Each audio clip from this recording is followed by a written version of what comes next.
Hey guys, what's going on? It's Phil LinkedIn. We've got 12 topics for this video. I've got 12 of my perspectives. A lot of these things are stuff that I've been asked about on Instagram through DMs, stuff where I've had debates with others in Facebook groups, maybe some other stuff that I just like to chime in on that I've come across in the hobby. So first topic is 2020 Topps update. My thoughts on whether it's a smart buy to pre-order it right now, and maybe my thoughts on the checklist as a whole, which we only know so much at this point.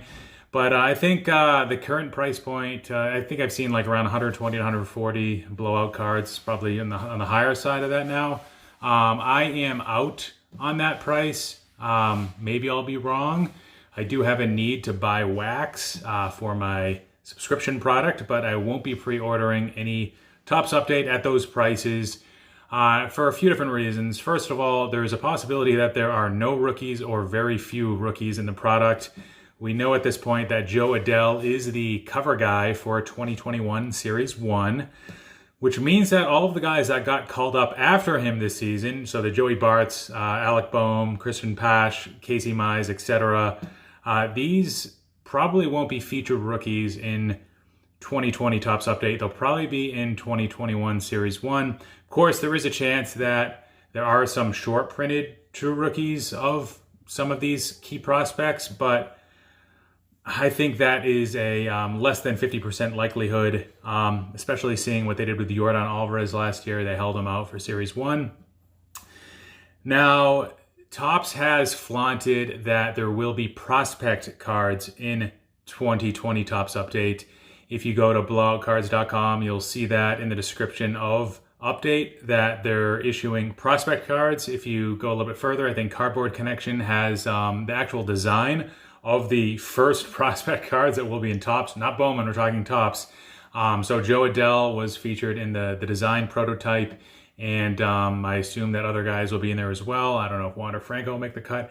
I don't know what the long-term resale value will be on these prospect cards, but I'm going to stay away. I don't think Topps should have dabbled there, so I'm not liking it. I understand they have to make the product strong to increase sales, but I am out.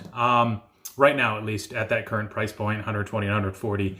Now, with the other products this year that Topps has released that I really liked, Series 1, I've said from the start that I thought that was going to be the most strong product of all the flagship releases, being Series 1, Series 2, and Topps Update. If you don't know what flagship means, I get asked that a lot.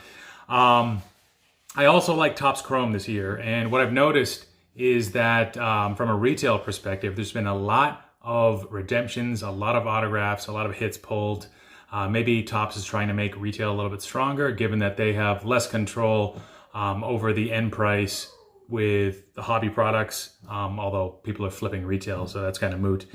And Heritage High Number, which is coming out in, I think, towards the end of December. I think that could be a strong product. You'll see a similar checklist to what we saw in Topps Chrome, of course, minus the guys that were in regular Topps Heritage. You know, Topps Chrome Sapphire, that's going to be a huge product. It always is. It kind of sneaks up on people when it gets released. Topps Chrome update, because I don't really like Topps update right now. I probably won't like Topps Chrome update much. The checklist will be very similar.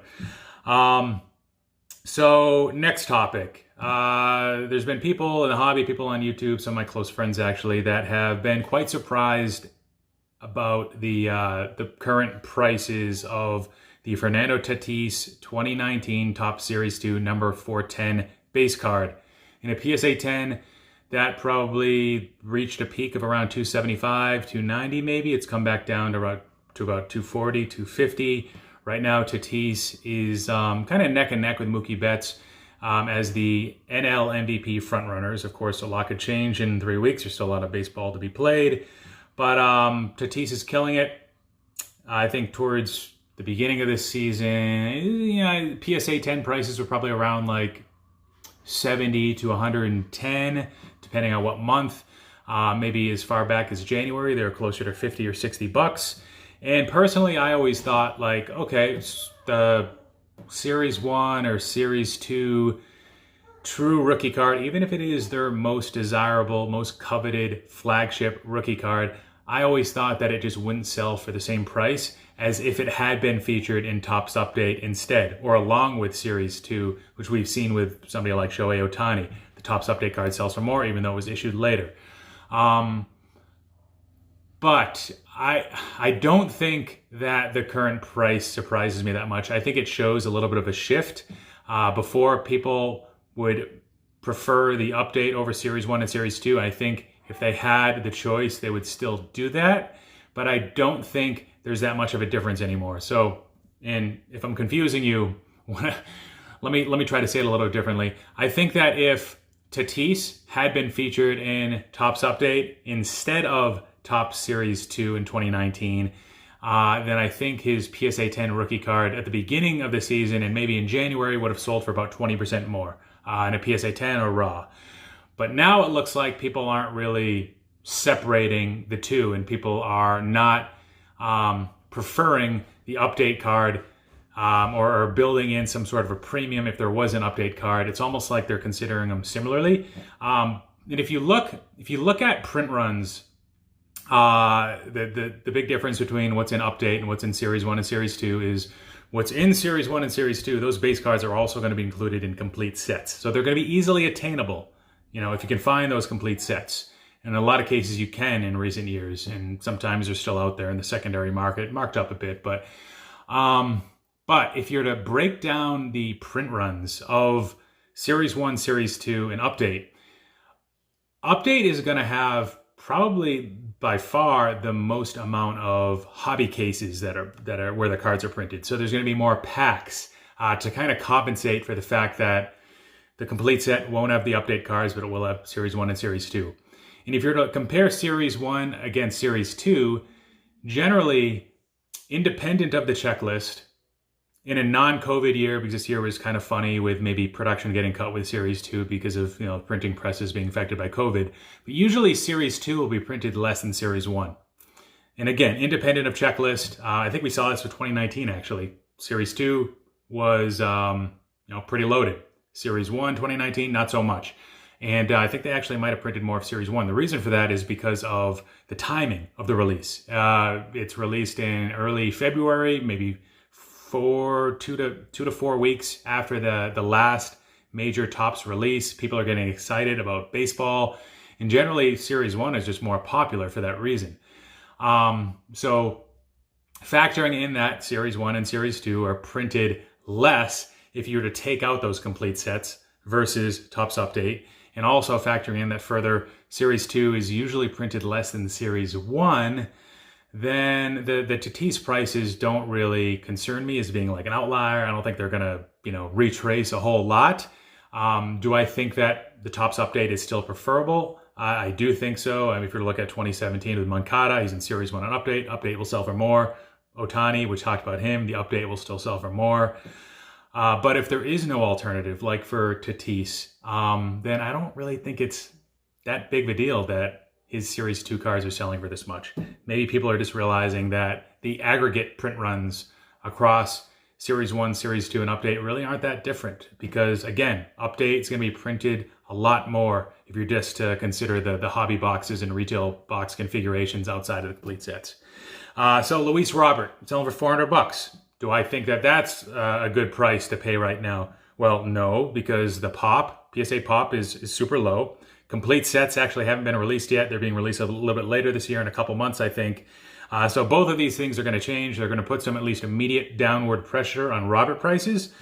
Maybe the prices come back up, but they're going to go down, I believe, before they go up significantly. Bowman Chrome autograph. So this is the third topic.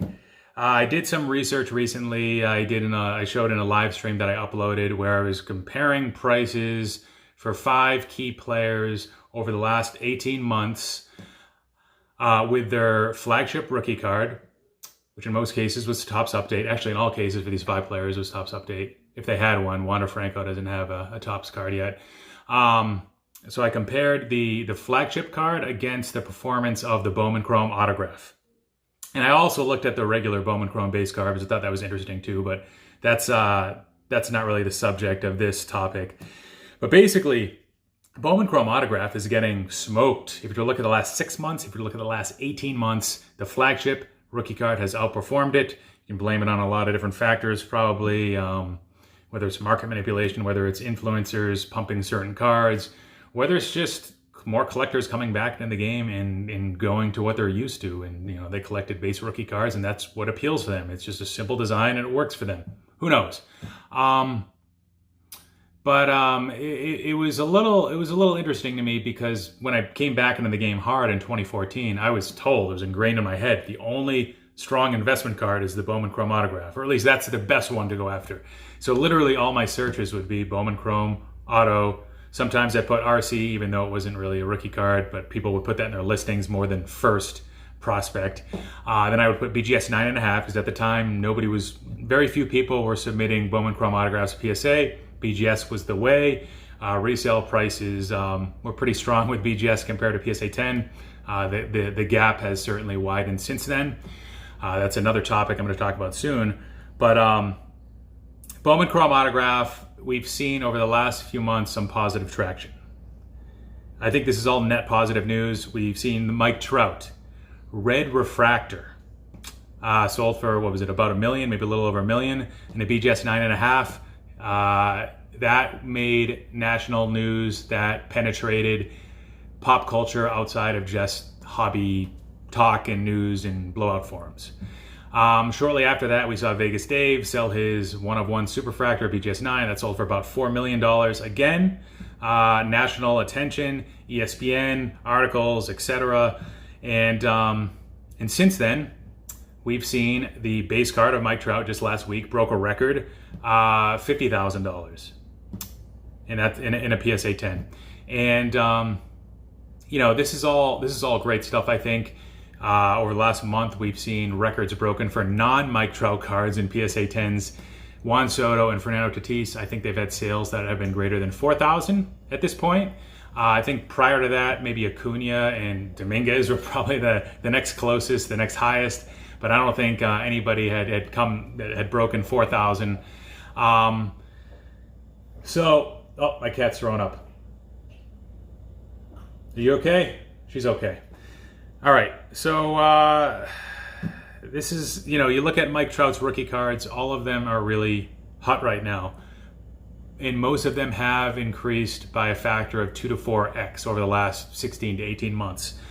But the Bowman Chrome has finally, although it was the laggard, it has actually outpaced a lot of those. Just looking at that 50K sale in the PSA 10, just one sale, but there also was another record with BGS 9.5. I think it sold for about 25, 26. Wasn't a minimum. It wasn't a minimum gem, but it wasn't a true gem. So I think this is all great news for the Bowman Chrome autograph, as we've seen with. There's just certain trend-setting players and cards of those players. Topps Update, Mike Trout not having a Chrome rookie card from 2011. Talking about Topps Chrome, I think that's created a lot of what we see today with people's preference towards paper versus Chrome, with some of those like PSA 10 true rookies, and that's why often the paper card will sell for more. There's other reasons too, which I've covered in previous videos. So what do I think is happening also to create this maybe movement or resurgence in Bowman Chrome autographs? I think many of the market entrants, we got a ton of new people come into the hobby, probably in January through May. I think a lot of those people that are sticking around are becoming more sophisticated, and they're buying some higher end cards, or buying some other cards outside of the sweet spot stuff that they focused on at the beginning, maybe some of the flagship paper base cards. Still great stuff, but I think they're seeing some of those, the Bowman Chrome autographs as well. All right, so next, I talked about in a recent video my affinity, not affinity, but I thought Donruss and Panini, don't laugh. I think that there is some upside with baseball. Despite them being unlicensed products, I think that there is a lot of upside here, and I've got some decent counter arguments. Somebody mentioned that, well, the difference between 2012 Prism, which has the first Mike Trout card, technically the second year, but first Trout card, no RC logo, that card sells for a ton, and I was using that as my argument where other cards should follow suit. He was saying that 2012 Prism isn't the same as 2018 or some of these other years where I was speculating with Acuna, Soto, etc. He was saying that because the population was lower, and also because it was the inaugural first year of Prism, literally with all sports, So I get that 2012 was officially the inaugural year of Prism, but Prism, guys, is a huge emerging brand. It's taking over all sports outside of baseball right now, it seems. Not literally all sports, but soccer. Of course, we've seen what's happened with football recently and basketball. The first Prism's great if they have them in 2012, but Prism rookie cards sell for a lot of money, despite baseball not being licensed. You look at the sport of baseball, the hobby. Baseball was the most popularly collected sport in the 90s. So a lot of the people, I'd say, of the people that are coming back and collecting now across all sports, I think baseball is the one that's going to attract more people, or the highest proportion, the highest percentage of folks that collected when they were younger. So nostalgia is going to be the biggest draw, or a bigger draw for baseball than it would be for people that are collecting football and basketball today. And back then, it was all about the rookie cards. It was all about the inserts, the beautiful inserts of the 90s. And I just don't think Topps is doing a good enough job of being innovative, creating beautiful looking cards. Sure, Topps Chrome refractors, yeah, okay, nice and shiny, but it's the same image as the regular base card. I just think that some of what, I have some examples here, where's the Prism? Some of these cards are just beautiful, guys. Like, look at this. And many of their cards have etching and all sorts of cool stuff that Topps can't do or doesn't want to do. So you look at a set like Topps Finest Flashbacks that truly targeted the folks that were craving the insert. So I believe that Topps was smart in introducing that set. And if you look at resale value of those cards, it's not just about the ones that are autographed, not just about the rookie cards even. It's about the beautiful, shiny parallels. So the population for 2018 of Panini Prism for baseball, sure, it's not going to be maybe as low as 2012, but it's not going to be that much higher either. It's actually pretty tough to find hobby boxes of Panini Chronicles is what featured those Prism cards. 2019 even, it's hard to find hobby boxes of that. So I just think you're looking at sort of a low risk, high reward scenario where what's the chances that in 5 years from now, the market sentiment towards Donruss and Panini products will be less favorable than it is today. So I still like the generational type players. I target their Prism rookie cards, the parallels, optic hollows. That's kind of what I've been buying. Cunha, Soto, Tatis. If you like Bellinger, if you like some other guys, I don't think it's a bad idea. All right, next topic. PSA versus Beckett. Got into, not really an argument, but somebody was asking for feedback on a purchase he made. It was a BGS 9.5, I think like a Cunha super short print, the horizontal one from 2018 Topps Update, white jersey. And he was asking about like how much it was worth or whether it had potential to go up and maybe close the gap versus similar PSA cards. And his argument was that, like, you know, in the future, maybe people will be frustrated with PSA and then turn to Beckett, and that the gap with that we see today with BGS 9.5s and PSA 10s on modern cards, which has been growing in recent years, he thinks that could shrink. You know, in situations like these, I often bet on the momentum, especially when there is no strong rationale for that to change that I see.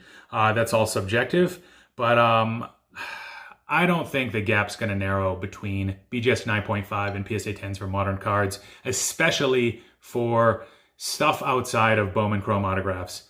With Bowman Chrome, there's a lot of people that have a preference towards the BGS slab. Okay, I get that. And for that reason, that's probably part of the reason where the gap is smaller between a PSA 10 and BGS 9.5. That's not the full reason. I think with Topps Chrome, I think you see maybe a smaller difference of multipliers with BGS 9.5 and PSA 10 than if looking at Topps flagship paper. You know, the card stock is usually going to be better with Topps Chrome. There's usually going to be a higher gem rate with Topps Chrome. So maybe people just see there not being big differentiation between just the higher grades of this with the stronger card stock. So maybe that explains some of the Topps Chrome stuff. I don't know. But with Topps paper, I think that gap is certainly going to widen before it ever narrows. I think the stigma and the whole saying of min gem is something that's only going to become more pervasive. Min gem meaning Beckett BGS 9.5 that has 3 9.5 subgrades and 1 9. A lot of people don't even classify that as a true gem. Some people call it a fake gem. I don't know. You could argue that PSA is going in the wrong direction with the way they're building their company. There's certainly a lot of sketchy stuff surrounding them, stuff that they've been accused of, ton of allegations. But a lot of that same stuff has also affected Beckett just in different ways.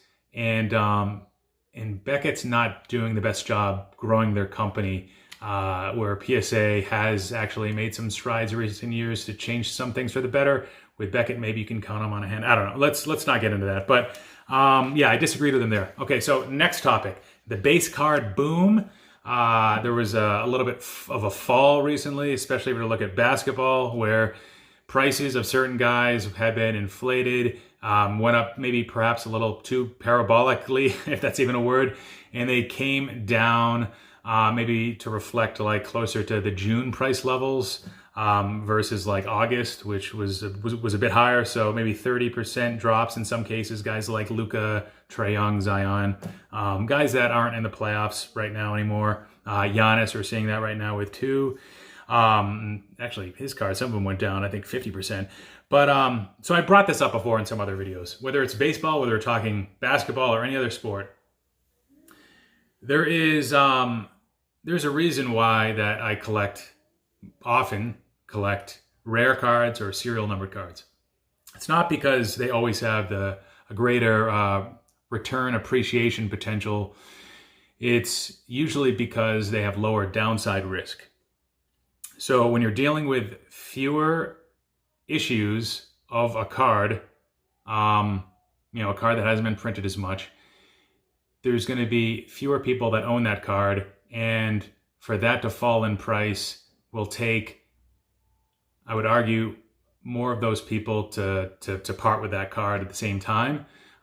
Something that you don't always see. A lot of those people also that collect the higher end stuff might be in a better financial situation to kind of stomach short-term fluctuations in market value, to be able to hold those cards. Where with base cards, you often see a panic race to the bottom, a ton of comps that are, 30% less than what you saw 2, 3, 4 weeks ago. That can happen. That can change the market fast. That can create people to panic, especially some of the newer entrants in the market that have been playing with base cards.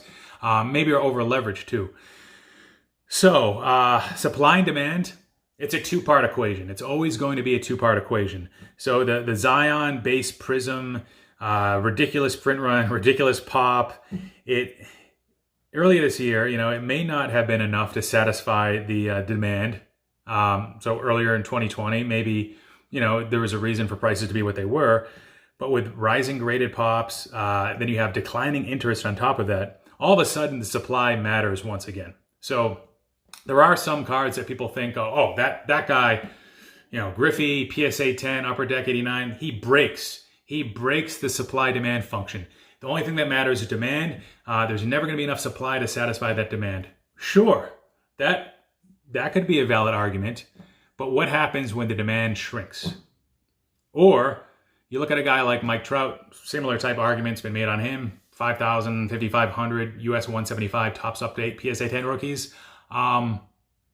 Yeah, I bet there are more than 5,000 people that want to own his card. I bet there are a lot of people that own multiples of those cards too. But would that card be selling for more money had the pop been 3,000, or if the pop was 1,000? Yeah, it would be worth a lot more money. And that's why supply matters, guys. All right, speaking of Mike Trout, is Mike Trout going to be the MVP? Is he going to win his 4th MVP, which would put him, second best ever after Barry Bonds, who had like 7? Jesus Christ. So last week, if you were to ask me this question, I would have said, no, I don't think he's going to be MVP. A lot of baseball to be played. I mean, at that point, half the season was over. I mean, it seems like there's not a lot of baseball left, but when it's like 45% of the season, then yeah, a lot can change. But at the time, Mike Trout, from a WAR perspective, was actually like far below some of the leaders, especially if you were to look at, I think it was Baseball Reference. If you look at that measure, he was like way far back, like out of the top 30. And with Fangraphs, he was, I believe, top 10, but at the end of the top 10. But a lot's changed, guys, over the last 3, 4, 5 days. He had a streak where he got on base like 13 out of 14 times. What was hurting him, the WAR, which you guys might be rolling your eyes, but his on-base percentage at the time was like 350, where in the years he won MVP was closer to like 420 to 440. So his walk rate was way down, even though home runs were up. Batting average was down a little bit too. But that's come back up a bit. So talk about WAR. Why am I talking about WAR? It's because it's the single most important statistic in determining MVP outcomes. In determining where they place, who wins. It's not the end-all be-all. There's other stats, obviously, too. But over the last 5 to 8 years, it's grown in importance. It's given the voters an easy out almost, so they don't have to look at other stuff with hitters, at least. With pitchers and Cy Youngs, it's a little more complicated. I don't think the WAR stat means as much for pitchers. That could be a separate argument. But so what is WAR? And for the record, I'm not saying this should be the way. I'm just saying this is the way, and this is how the voters vote. But WAR, it measures your contributions from an offensive, defensive, and base running standpoint. Basically, you're assigned a number of runs created, and that all gets aggregated into your wins above replacement, which is what WAR stands for.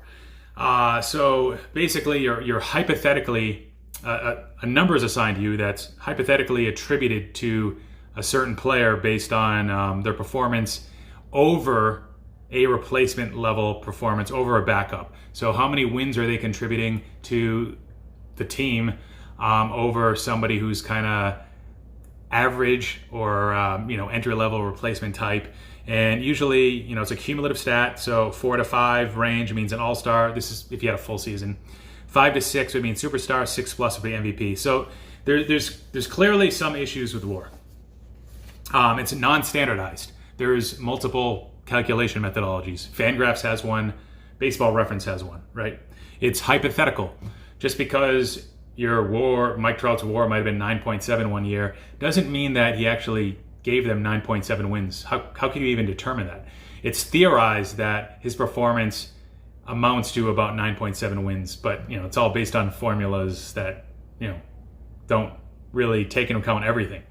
It's also context neutral, so it doesn't give somebody like I think it was 2017 where Altuve was a lot more clutch than Aaron Judge, but their WARs were very, very close. It doesn't measure your performance with runners in scoring position in clutch situations. It assumes that the situation is always the same. Basically, there's nobody ever on base, or the bases are always loaded at all given times. So it's imperfect. It's not an end-all be-all stat, but like it or not, again, MVPs, Rookies of the Year, Hall of Fame votes are now predicated partially on WAR. And what's been de-emphasized as a result of WAR being prioritized is counting stats. So things like RBI, runs, home runs, basically everything else besides WAR has taken a backseat a bit. There's other geek stats, I'll call them geek stats, advanced stats, sabermetrics. There's also other ones that I look at too to help predict the MVP. Weighted RC plus, weighted OBA are two of the ones that I look at. Weighted RC plus is, I'll start with the weighted OBA. Weighted OBA is an adjusted form of OPS, and it's solely an offensive measure, and it is not ballpark adjusted. Weighted RC plus takes that further and is ballpark adjusted, but it's also just offensive only. And both of those aren't cumulative stats. So if Juan Soto doesn't play 15 games this year, then he's not going to be held at a disadvantage with weighted RC plus or weighted OBA, but his WAR will be lower, reflecting fewer games played, fewer baseball-related positive activities, positive outcomes. Two things that Geek Stats can be used for. One, predicting not accolades, well, sort of accolades, but MVPs, Rookies of the Year, Cy Young, I don't think they're there yet, Hall of Fame votes. The other thing where Geek Stats matter is in potentially letting you know if the player's performance was legit. So it can help you kind of predict future performance a little bit. But with that, you've got to look at other stats too. Can't just look at WAR, you got to look at like batted ball data, home run to fly ball ratios, barrel rates, contact rate, Z swing percentage. Not going to get into all my secrets, but I look at splits too. Did I say batting average balls in play? But there's a lot of other stuff to look at as well. Another point about WAR is that one of the other things that has been de-emphasized with MVP votes is the team that a player plays for. It used to be that they kind of had to make it to the playoffs in order to have a good chance of winning MVP. But as we saw with 2016, Mike Trout crushed Mookie Betts. That's when I really noticed WAR being more popular too. It was a landslide victory over Betts, even though Betts did lead him in a lot of those popular counting stats. In 2017, Giancarlo Stanton and Joey Votto in the NL finished 1 and 2, and those guys didn't come close to making the playoffs. It doesn't matter how far you go in the playoffs, by the way, because the votes are tallied before the playoffs begins. All right, next up, Kyle Lewis. Market values. Okay, somebody asked me on Instagram, I think it was like $9 or $11. Like, he asked me if the Series 1 rookie card in base form would surpass $9 or $11. And regardless of whether I'm buying into his performance with Kyle Lewis, I basically, he asked me if there's any upside to go further. And the Rookie of the Year is an award that's not as impressive as the MVP. The reason for that's simple. The field is smaller. So, you're going against maybe 20 guys versus with the MVP, you're going against the whole league. This year in particular, actually, the MVP and the Rookie of the Year are actually, I think, going to hold less significance in the hobby. I mean, you look at 2018 where Christian Yelich won the MVP, people still weren't buying him, and that was after he won MVP, and it took him like a year and a half of MVP-like performance for him to get, the credit he deserved. But in a shortened season, just over 9-10 week season, I don't know if you're going to see the same uptick in values. And right now, because that the field of people that are competing for that Rookie of the Year award is so small, you have Luis Robert and Lewis. Is anybody else even close? The Uber driver from the Twins, I don't think he gets it. But you got to think that some of that's already baked into their values. With Luis Robert, it's certainly baked into his current values. The fact that he has a good chance of winning the Rookie of the Year. With Lewis, some of it as well. But what I would also say is that if there's a clear, if the season's finished, if there's a clear leader in Rookie of the Year, then don't think that you can sell it in mid-November when they make that formal announcement of the Rookies of the Year, and your guy gets selected, that'll go up a ton. Because as we saw with last year, Pete Alonso, when he was announced Rookie of the Year, everybody already kind of knew. They didn't really move. Again, he was the definitive leader. His prices might have actually dropped because there were a lot of people selling on that day in anticipation. So don't get too excited about Kyle Lewis. His Rookie of the Year prospects and that driving his values. I'll just leave it at that. Kyle Tucker. Am I a fan of Kyle Tucker? Yes. I mentioned him in a speculation series episode. I mentioned him, did a collaboration with Sports Card Investor a couple weeks ago. Big fan of Kyle Tucker. Coming into this year, he was an undervalued post-hype candidate, 30-30 type potential. Those guys don't just grow in trees. Showed in a limited sample size last year he could hit lefties. He showed in the minors ability to hit for power consistently. He's always had a really nice pedigree. Pretty much checks off all the boxes. He walks a bit. He doesn't strike out too much. There's something else I was going to say. His approach is kind of like Christian Yelich. A lot of people could be deterred by that, but hey, look at Christian Yelich. Kind of a lefty slap approach, but if you can hit for power, and Yelich hits like 460-foot bombs, and he hits them the opposite field too. Maybe not 460 opposite field, but you get what I'm saying. So I wish I owned more of Kyle Tucker. I took advantage of a price hike last week. I made a sale. I wish I still owned that card because it's gonna be hard to ever, I feel like, repurchase those types of cards at lower prices basically in the future. And it makes you think with 2019 Topps Series 1, we all kind of thought that product was a dud, but is it really a dud after all? Kyle Tucker's in there. Yordan Alvarez. So am I buying Yordan Alvarez? Am I selling Yordan Alvarez? I am holding Yordan Alvarez. The knee issues do concern me. This year, partially torn patella tendon. I believe that's a different knee than the one that bothered him last year, and I didn't even know he had knee injuries last year. But the bat is so good.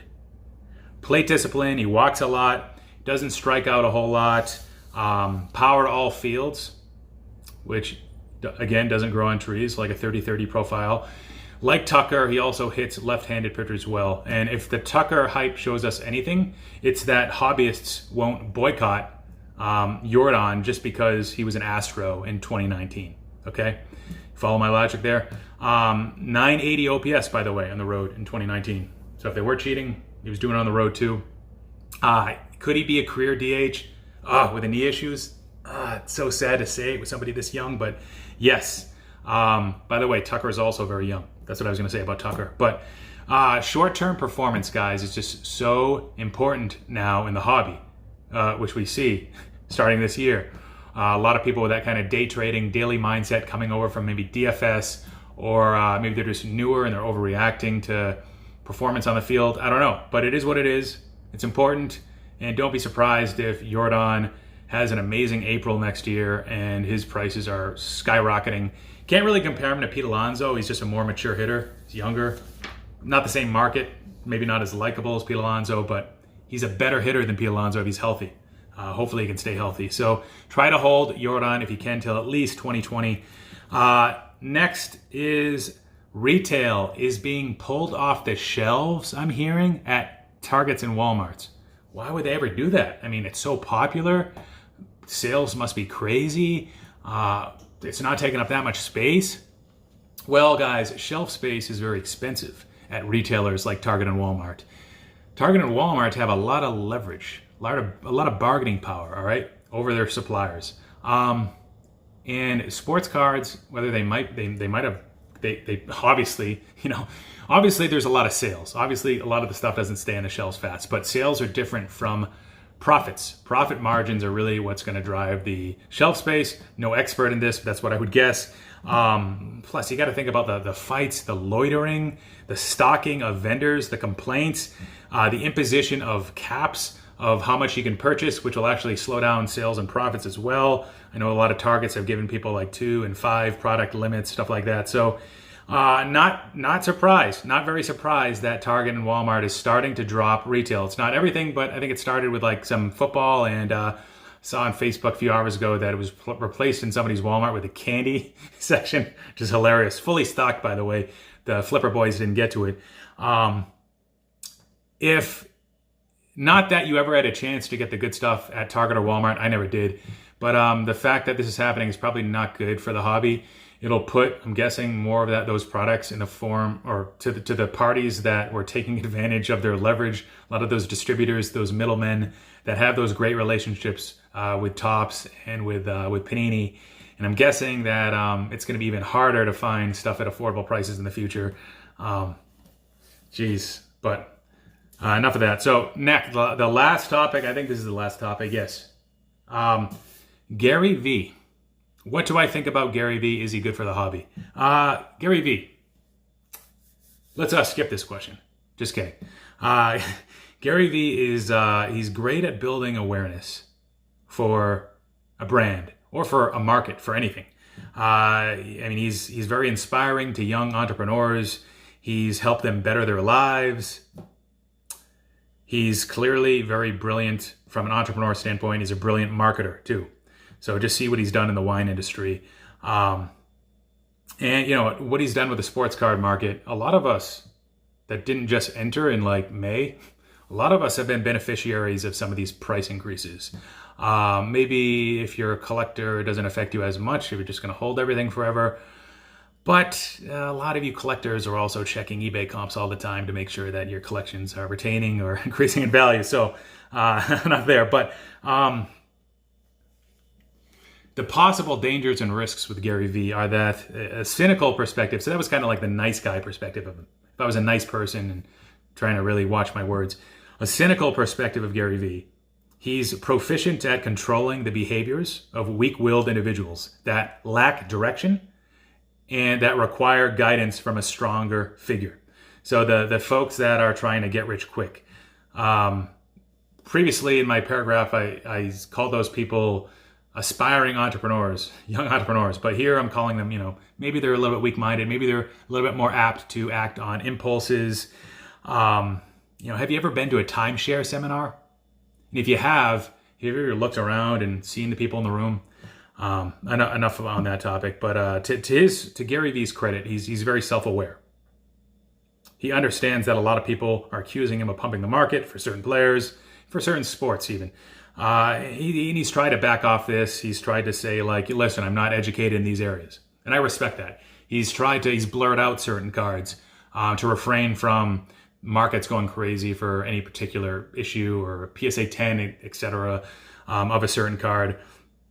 So after saying that about GaryVee, what do I pay attention to? Do I follow GaryVee? I do watch GaryVee somewhat closely. Over the last few months, I've been watching him a little bit more closely. His Tea with GaryVee when he talks about sports cards.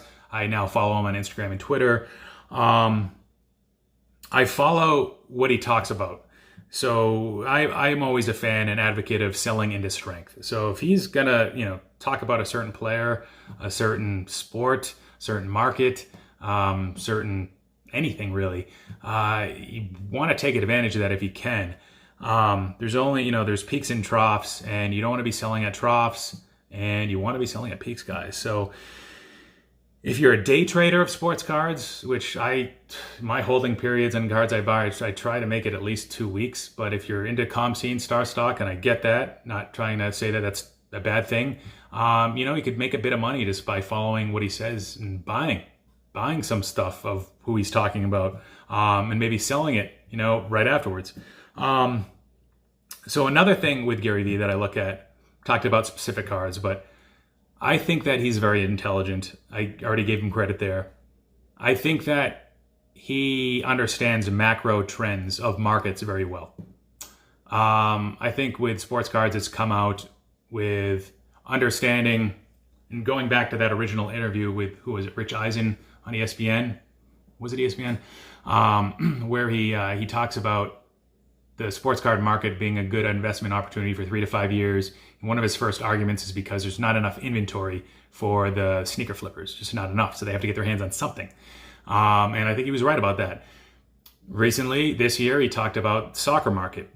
And I think he was right about that. So you have to be a little bit careful here, because chicken or the egg, right? Don't underestimate his ability to influence. Don't underestimate his global reach either. Some of what happened to the soccer market was because he talked about it. But I think some of it was because there was an opportunity there, okay? A lot of his followers are from different countries, so he can kind of see this happening. Same time, he doesn't want to be wrong about it, so he's promoting it a bit too. So he's walking a sneaky line. He's very self-aware of what he says, what he does, and he's very smart. All right, so that is it for this episode. It was a long one, guys, but hopefully you liked what you saw. Like, comment, subscribe. Let me know what you think in the comments. Take care. Phil McDonough.